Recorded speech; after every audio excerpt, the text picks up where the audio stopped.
오늘은 사무엘상 6장의 말씀을 가지고 스스로 돌아오시는 하나님이라고 하는 제목으로 함께 하나님 말씀을 나누도록 하겠습니다.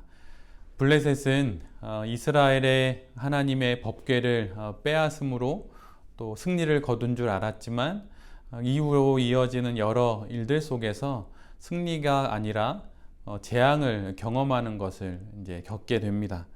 7개월 동안 이어져 오는 온 나라의 재앙에 이방신들의 제사장들과 또 복술자들을 불러서 어떻게 해야 할지를 블레셋 모든 방백들은 논의하게 됩니다.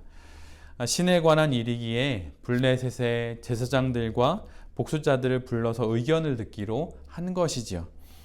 논의의 결론은 법궤를 원래 있던 곳, 즉 이스라엘로 돌려보내자는 결론을 내립니다. 그런데 돌려보낼 때 그냥 돌려보내는 것이 아니라 하나님의 것을 함부로 취한 것에 대한 대가로, 그 보상으로 무엇인가를 함께 하나님께 보내드려야 한다는 그런 결정을 내리게 됩니다. 더 이상 법궤로 인한 재앙이 없도록 하기 위해 그들은 출애굽 때 이스라엘 백성들이 애굽의 사람들로부터 금과 은을 마치 보상처럼 그렇게 받았듯이 그렇게 대가를 지불하기로 결정합니다. 그들이 대가로 지불하기로 결정한 것은 자세히 계산된 것들이었습니다. 블레셋 5도시의 수요대로 금으로 만든 독종 5개와 금으로 만든 쥐 5마리를 법궤와 함께 보내기로 합니다. 충분히 보상이 될 만한 가치 있는 것이어야 하기에 그들은 금을 선택했고, 또 블레셋의 어떤 도시도 예외가 없도록 그 도시의 수에 맞춰서 보상을 합니다. 이것은 블레셋 사람들이 단 한 명의 예외도 없이 하나님께 전적으로 항복했다는 그런 의미를 갖습니다. 예외 없는 항복으로 모든 곳에서 예외 없이 모든 재앙을 끝나기를 바라는 마음으로 금이라는 가치와 모든 도시의 항복과 또 복종이 이러한 보상을 준비하게 한 것이죠. 그런데 사실 여기서 블레셋은 이 과정 가운데 교묘한 시험들을 곁들입니다. 그것은 법궤를 운반할 때 사람이 갖고 가는 것이 아니라 소가 끌고 가게 하는 바로 그것이었어요. 소가 끄는 마차에 법궤를 실어서 그것을 이스라엘에게 보내기로 결정합니다. 새 수레를 만듭니다. 그리고 이전에 단 한 번도 멍에를 메어보지 못한 그런 소에게 그 수레를 메우게 합니다. 그리고 얼마 전에 새끼를 낳아 젖이 나오는 소에게 이 법궤를 매게 하죠. 송아지는 떼어 집에 돌려보내고 또 어미소만 이 법궤를 지게 합니다. 그것도 한 마리가 아니라 심지어 2마리에게 이 수레를 지우지요. 법궤를 보낸다고 하지만 이처럼 여러 시험들을 곁들여서 법궤를 보냅니다. 길들여지지 않은 처음 만든 그 수레를 만들고 거기에다 법궤를 싣습니다. 그리고 이전에 단 한 번도 멍에를 메어보지 않은 그런 소에게 더군다나 얼마 전에 새끼를 낳아서 어미 소가 된 그 소에게 그 법궤를 메운 법궤를 얹은 그 수레를 매게 하죠. 그것도 한 마리가 아니라 2마리 어미소에게 법궤를 지웁니다. 그리고 그 법궤가 이스라엘로 가는지 보겠다고 하는 것이죠. 이 부분을 오늘 본문 8절과 9절은 이렇게 기록합니다. 여호와의 궤를 가져다가 수레에 싣고 속건제로 드릴 금으로 만든 물건들은 상자에 담아 궤 옆에 두고 그것을 보내어 가게 하고 보고 있다가 만일 궤가 그 본 지역길로 올라가서 벳세메스로 가면 이 큰 재앙은 그가 우리에게 내린 것이요 그렇지 아니하면 우리를 친 것이 그의 손이 아니요 우연히 당한 것인 줄 알리라 하니라. 2중 3중으로 이스라엘로 갈 수 없는 조건들을 만들어 놓습니다. 그리고 이럼에도 불구하고 법궤를 실은 수레를 맨 암소가 만약에 이스라엘로 간다면 지금까지 블레셋이 겪게 된 그 모든 재앙들은 하나님이 하신 일이라는 것을 믿겠다는 것이지요. 반면에 만약 법궤를 맨 소가 법궤를 메고 다른 곳으로 가거나 만약 가지 않고 머물러 있다고 한다면 블레셋 자신들에게 닥친 그 재앙들은 하나님이 아니라 우연히 일어난 일이었다고 그것을 증명하는 것이라고 생각하겠다고 그렇게 말하는 것입니다. 그들의 대가 지불이 금이라는 가치와 도시의 수에 맞게 세심하게 준비되었듯이 이처럼 법궤를 돌려보내는 과정 역시 꼼꼼히 준비됩니다. 그리고 이 과정을 통해 하나님이 정말로 하나님이신지 다시 한번 확인하려고 드는 것이죠.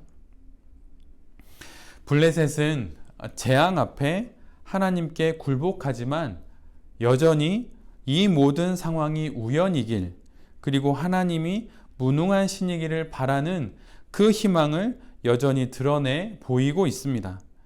어떻게든 블레셋은 하나님의 하나님 되심이 드러나는 것을 막으려고 들고 있어요. 블레셋의 이 모습은 갈멜산을 떠올리게 합니다. 갈멜산에서 바알과 아세라 선지자들과 엘리야가 제단을 앞에 놓고 한판의 싸움을 벌입니다. 더 이상 불이 붙을 수 없는 상황을 엘리야가 만들지요. 제단 위에 물을 붓습니다. 그리고 바알과 아세라가 아닌 하나님이 참 하나님이심을 드러낼 것이라고 엘리야는 말하고 바알과 아세라 선지자에게 맞서게 됩니다. 열왕기상 18장 30절로 35절의 말씀입니다. 엘리야가 모든 백성을 향하여 이르되 내게로 가까이 오라. 백성이 다 그에게 가까이 가매 그가 무너진 여호와의 제단을 수축하되 야곱의 아들들의 지파의 수요를 따라 엘리야가 돌 12개를 취하니 이 야곱은 옛적에 여호와의 말씀이 임하여 이르시기를 내 이름을 이스라엘이라 하리라 하신 자더라. 그가 여호와의 이름을 의지하여 그 돌로 제단을 쌓고 제단을 돌아가며 곡식종자 2세알을 둘 만한 도랑을 만들고 또 나무를 버리고 송아지의 각을 떠서 나무 위에 놓고 이르되 통 넷에 물을 채워다가 번제물과 나무 위에 부으라 하고 또 이르되 다시 그리하라 하여 다시 그리하니 또 이르되 세 번째로 그리하라 하여 세 번째로 그리하니 물이 제단으로 두루 흐르고 도랑에도 물이 가득 찼더라. 엘리야는 제단에 물을 붓습니다. 타야 할 번제물을 물로 적시고 장작이 되어야 할 나무에 물을 붓습니다. 심지어 제단 둘레에 도랑을 만들어서 그 도랑이 물로 차고 넘치도록 그렇게 물을 붓게 되죠. 그리고 하나님께 기도합니다. 엘리야는 위기 앞에서 자신의 모든 기대를 하나님께 겁니다. 그래서 제단 위에 물을 붓고 물이 차고 넘치도록 그렇게 또 물을 갖다 붓지요.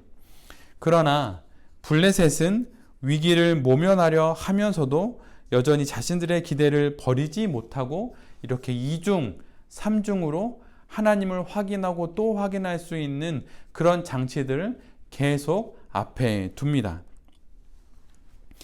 블레셋은 자신들의 생각을 어떻게든 확인하려 하고 그럴 수 없는 상황과 조건을 만들어 모든 일이 그 방향으로 흘러가기를 바랍니다. 엘리야의 상황과 말을 좀 비유로 말씀드리면 물을 붓고 불이 안 붙기를 바라는 거죠. 그러나 엘리야는 물을 붓고 하나님이 그 제단 위에 불을 내리실 것을 믿고 그 일을 하는 것입니다. 블레셋은 출애굽의 여정에서 여전히 미련을 버리지 못하는 바로 왕과 똑같은 모습이에요. 10가지 재앙에 이르기까지 그는 계속 조건을 내걸고 상황을 만들려고 합니다.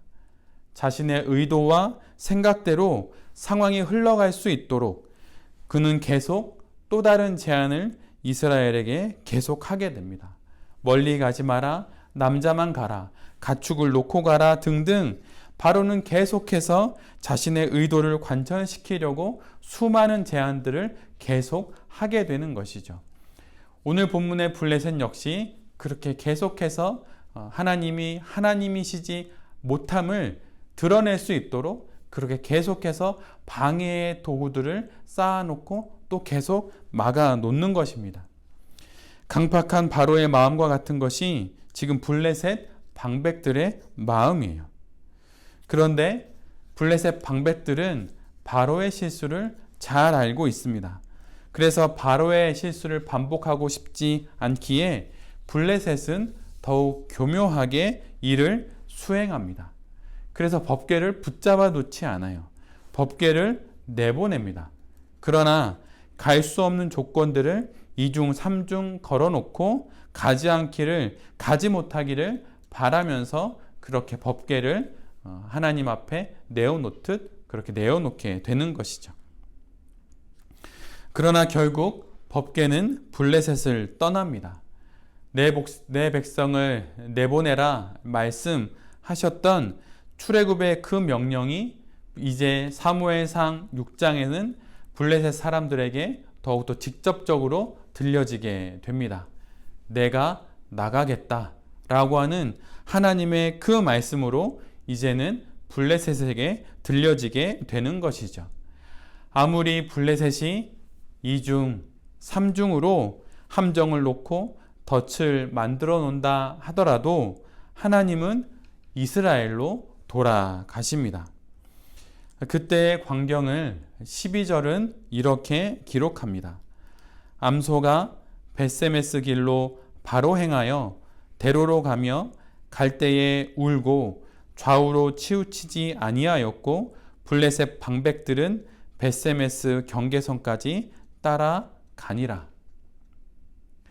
암소가 울면서 갑니다. 그러나 가야 할 곳 벳세메스로 가지요. 바로 가고 대로로 가며 좌우로 치우치지 않고 가야 할 길을 갑니다. 그리고 벳세메스 사람 여호수아의 밭에 이르러서야 그곳에 비로소 하나님의 법궤는 서게 됩니다.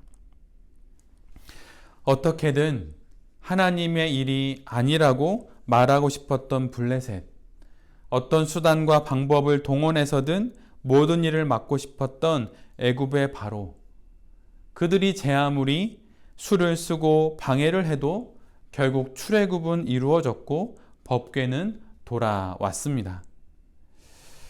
이것이 바로 인간과 하나님의 차이라고 하는 것이죠. 분주한 그들의 모습과 달리 하나님은 조용히 당신의 일을 수행하십니다. 마치 유배지에서 스스로 왕이 되어 궁궐로 돌아오는 왕처럼 하나님은 지금 그렇게 스스로 이스라엘로 돌아오십니다. 이 과정에서 이스라엘도 철저히 배제됩니다. 블레셋이 배제되었듯 이스라엘도 철저히 배제됩니다. 사무엘상 4장, 5장, 6장은 그 어디에도 이스라엘의 역할을 기록해 두고 있지 않아요. 이스라엘은 어느 것 하나 손쓸 수 없는 속수무책의 상황이었고 블레셋은 가진 방법을 다 동원해 분주히 막아섭니다. 그러나 하나님은 하나님이 계셔야 할 곳으로 스스로 돌아가십니다. 사무엘상 4장에 이스라엘을 떠났던 하나님의 영광이 다시 6장에서 스스로 이스라엘로 돌아오게 됩니다. 이가봇 하나님의 영광이 어디 있느냐라는 이 질문에 하나님께서 법궤가 돌아오는 이 일로 이스라엘에게 말씀하십니다. 법궤를 빼앗긴 것은 이스라엘의 일이지만 그것으로 하나님의 하나님 되심과 하나님의 영광이 빼앗김을 당하는 것은 결코 아닙니다. 사람의 생각에는 모든 것이 패했고 더 이상 희망이 없어 보여도 하나님은 여전히 당신의 일을 하십니다. 영광을 여전히 받으시고 스스로 당신의 손으로 이 모든 일을 이루시는 것이죠. 이것이 사무엘상 4장부터 5장, 6장에 이르러 우리에게 말씀하여 주시는 하나님의 말씀입니다. 이스라엘이 제외되고 블레셋이 아무리 막아서도 하나님의 하나님 되심은 결코 막아설 수 없다고 하는 것이죠. 마태복음 28장에는 예수 그리스도의 부활의 사건이 기록되어 있습니다. 마태복음 28장 1절로 6절의 말씀을 제가 읽어 드리겠습니다. 안식일이 다 지나고 안식 후 첫날이 되려는 새벽에 막달라 마리아와 다른 마리아가 무덤을 보려고 갔더니 큰 지진이 나며 주의 천사가 하늘로부터 내려와 돌을 굴려내고 그 위에 앉았는데 그 형상이 번개 같고 그 옷은 눈같이 희건을 지키던 자들이 그를 무서워하여 떨며 죽은 사람과 같이 되었더라. 천사가 여자에게 말하여 이르되 너희는 무서워하지 말라. 십자가에 못 박히신 예수를 너희가 찾는 줄을 내가 아노라. 그가 여기 계시지 않고 그가 말씀하시던 대로 살아나셨느니라. 와서 그가 누우셨던 곳을 보라. 예수 그리스도의 죽음 앞에 여인들은 웁니다. 그 광경을 본 천사는 그 여인들에게 이렇게 말을 하죠. 그가 여기 계시지 않고 그가 말씀하시던 대로 살아나셨느니라. 인간들의 모든 시도와 방해, 이중 삼중의 함정, 그리고 십자가의 죽음이라는 그 마지막 끝에서 부활을 만들어내신 분이 바로 우리 하나님이십니다. 인간의 어떤 협조와 접근, 인간의 조작과 조력 없이 당신 홀로 스스로 하나님은 하나님이 되십니다. 역사에는 한 나라를 세울 때 그 왕을 돕는 개국공신들이 있죠. 그러나 신앙의 역사 속에 개국공신은 없습니다. 개척을 하든 대단한 사업을 하든 그 어떤 선교와 사역을 하든 그 누구도 그 무엇도 하나님 앞에 아무것도 아닙니다. 역사의 모든 과정이 하나님의 손, 여호와 하나님의 손에 의해서 이루어집니다. 소위 하나님은 손이 없으시고 우리들의 손을 통해서 하나님께서 일하신다라고 하는 말이 있지요. 그러나 오늘 성경은 우리의 이런 생각을 일축합니다. 하나님을 위해 하나님의 일을 한다는 것은 우리를 가볍고 쉽게 아주 간단하게 열심과 헌신으로 이끌어갑니다. 그러나 우리 모두가 기억해야 하는 것은 결코 하나님께 우리의 노력과 우리의 헌신이 그분의 조건이 되지 않는다고 하는 이 명확한 사실이에요. 우리의 그 어떤 방해도 하나님의 하나님 되심을 방해할 수 없습니다. 그리고 또한 우리의 그 어떤 헌신도 하나님의 하나님 되심을 더 경고케 하지도 않습니다. 이것이 이후에 우리가 함께 보게 될 사무엘상 7장 이후의 내용의 흐름입니다. 사무엘상 1장부터 사무엘상 6장까지는 이후로 이어지는 사무엘 상하의 모든 이야기의 대전제입니다. 하나님은 하나님의 하나님 되심을 위하여 인간의 손을 필요로 하지 않는다라고 하는 이 대전제 속에서 사무엘상 7장 이하의 모든 인간의 역사를 우리는 읽어 나가야 합니다. 그렇지 않으면 역사 속에서 있는 수많은 일들 속에서 우리는 자꾸 영웅을 만들어내려고 하고 그리고 그 영웅을 닮으려 하고 내가 그 영웅이 되려고 하는 수많은 헌신과 노력들로 그 내용들을 일축해 버리는 것이죠. 우리의 그 어떠한 것도 하나님께 영향을 줄 수 없다는 이 대결론 위에 우리가 어떻게 인생을 살아야 하는지 그리고 그 인생은 무슨 의미가 있는지를 사울과 다윗을 통해 우리는 알아가게 됩니다.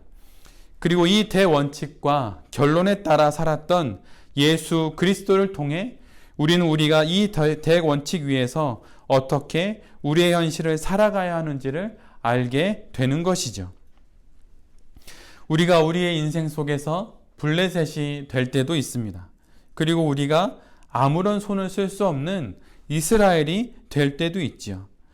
하나님의 영광은 늘 하나님의 그 높으신 뜻은, 하나님의 그 귀하신 뜻은 승리의 때에만 드러나야 한다고 생각하는 것이 우리들의 일반적인 생각입니다.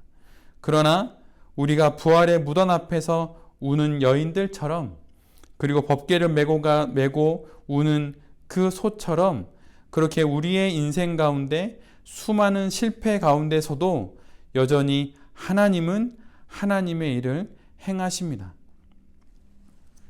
그 상황 속에서 하나님은 당신 스스로 당신이 있어야 할 그곳으로 법궤를 돌아가게 하시고 예수 그리스도를 부활하게 하십니다. 사실 하나님의 영광이 승리로 드러나야 한다는 것은 사실은 하나님의 뜻이 아닌 우리의 바람일 뿐입니다. 가난보다는 부하고 싶고, 아프기보다는 건강하고 싶고, 못 배우기보다는 똑똑하고 싶고, 지기보다는 이기고 싶은 우리의 바람을 하나님의 영광이라는 이름으로 그럴듯하게 포장하는 것이죠. 그러나 우리 모두가 기억해야 하는 것은 법궤는 우리의 승리로 인하여서 이스라엘로 돌아온 것이 아니라 법궤는 스스로 이스라엘로 돌아왔다는 사실입니다. 성전을 지으려고 했던 다윗에게 하신 하나님의 말씀이 무엇입니까? 내가 거할 처소가 없어서 하나님이 못 되거나 하나님이 아닌 존재가 되는 것이 아니다. 바로 이것이 성전을 지으려고 했던 다윗에게 하신 말씀입니다. 그딴 것 없어도 나는 하나님이 충분히 되고도 남는다. 이것이 바로 하나님이 하시는 말씀이에요. 이 하나님의 선언, 하나님의 자기 증명, 하나님의 자기 선포 아래에 우리의 모든 것이 있습니다. 이 순서가 뒤바뀌니 하나님의 식과법을 말하고 결국엔 자기 열심이 되는 것이죠. 로마서 10장 1절로 4절의 말씀이 있습니다. 잘 귀담아 한번 들어보십시오. 형제들아, 내 마음에 원하는 바와 하나님께 구하는 바는 이스라엘을 위함이니 곧 그들로 구원을 받게 함이라. 내가 증언하노니 그들이 하나님께 열심히 있으나 올바른 지식을 따른 것이 아니니라.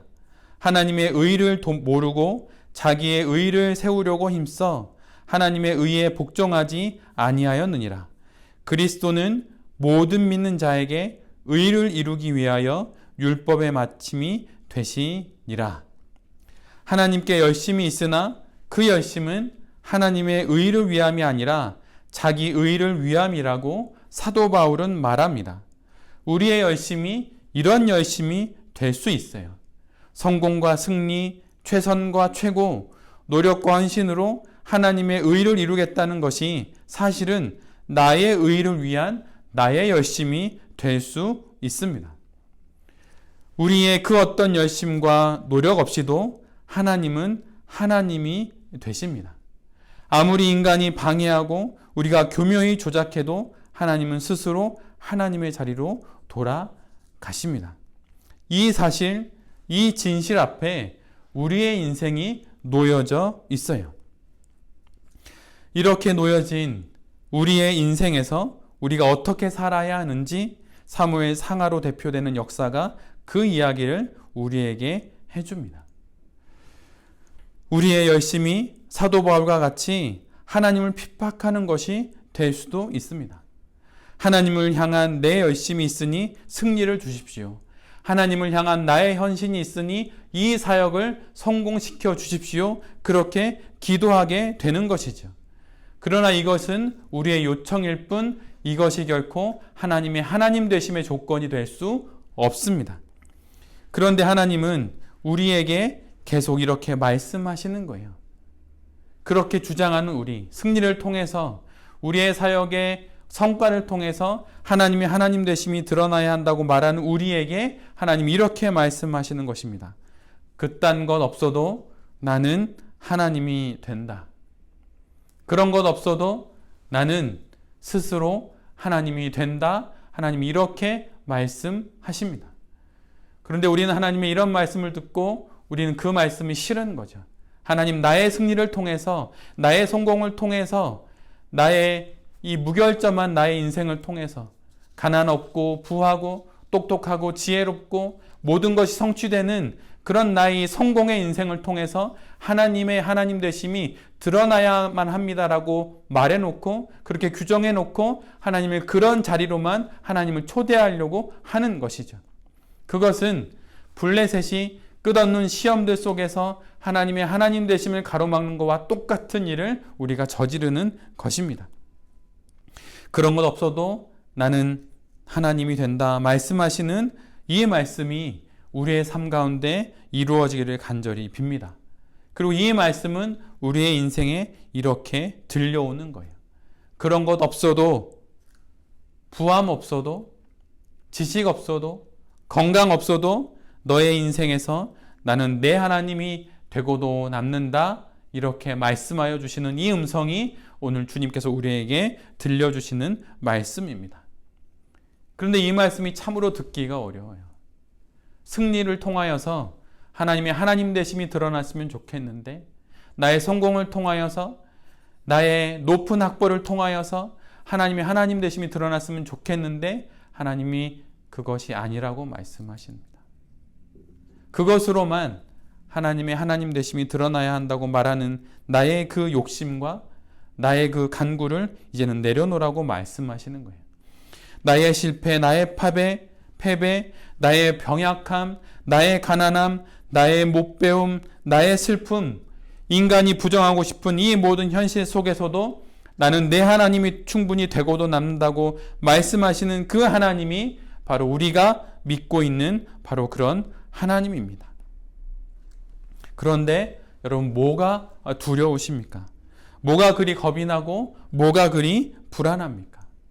제발 두려워하지 마십시오. 용기를 내십시오. 성경이 가장 많이 말하는 내용이 무엇입니까? 두려워하지 말라, 겁내지 말라, 이 말이죠. 그리고 이 시대로 따지면 불안해하지 말라, 그만 불안해하라 말씀하시는 이 말씀이 오늘 우리에게 들려주시는 주님의 말씀입니다. 실패 가운데도, 가난함 가운데도, 못배움 가운데도, 법궤를 빼앗긴 그 가운데서도, 내가 아무런 손을 쓸 수 없는 그 속수무책인 그 상황 가운데서도 하나님께서 스스로 당신의 하나님 되심을 드러내시겠다고 오늘 우리에게 약속해 주시는 겁니다. 우리 인생에도 그렇게 하나님께서 법궤를 가지고 지금 들어오시고 계십니다. 아무리 방해하고 변명하고 막아서도 하나님께서 법궤를 가지고 당신 스스로 우리 인생에 들어오십니다. 가끔은 우리 인생에 이런 질문을 할 때가 있을 수 있어요. 우리의 삶에 하나님의 영광은 어디에 있는 것입니까? 지금 나의 이 현실에 하나님이 어디에 계신 것입니까? 이가봇 하나님의 영광이 나의 인생에서 떠났다라고 외칠 수밖에 없는 우리의 현실이 우리에게 있을 수 있습니다. 하나님, 도대체 당신은 어디에 계신 것입니까? 이 고통스러운 질문 앞에 오늘 하나님께서 우리에게 이렇게 답해 주십니다. 나는 스스로 내게 돌아가는 하나님이다. 오늘도 하나님께서 우리에게 이처럼 돌아오고 계십니다. 스스로 법궤를 메시고 우리의 인생 속으로 하나님이 돌아오고 계십니다. 이렇게 말씀하시며 이렇게 우리에게 돌아오시는 그 하나님을 바라보는 우리 모두가 될 수 있기를 간절히 바랍니다. 우리의 그 어떤 현실 속에서도, 그 어떤 고통 속에서도 하나님은 하나님 되심을 단 한 번도 포기하신 적이 없으십니다. 우리의 인생 속으로 스스로 돌아오시는 그 하나님을 믿고 한번 그러기에 마지막인 이 인생을 두려움 없이 용기 내서 다시 힘내서 살아가는 그런 우리 모두가 될 수 있기를 간절히 기도드립니다. 아멘. 제가 기도하겠습니다. 주님, 하나님의 일을 위한 우리의 열심이라는 그 고백이 실은 우리가 바라는 삶의 성공적인 상황과 삶의 승리의 정황의 획득이 되어버린 우리의 이 마음을 이젠 돌이키게 하여 주시옵소서. 법궤를 갖고 스스로 돌아오시는 하나님이 나의 모든 현실 속에 들어오고 계심을 주님 보게 하여 주시옵소서. 나의 기대와 보상, 나의 소원과 바램보다 크고도 크신 하나님의 그 능력을 믿게 하여 주시옵소서.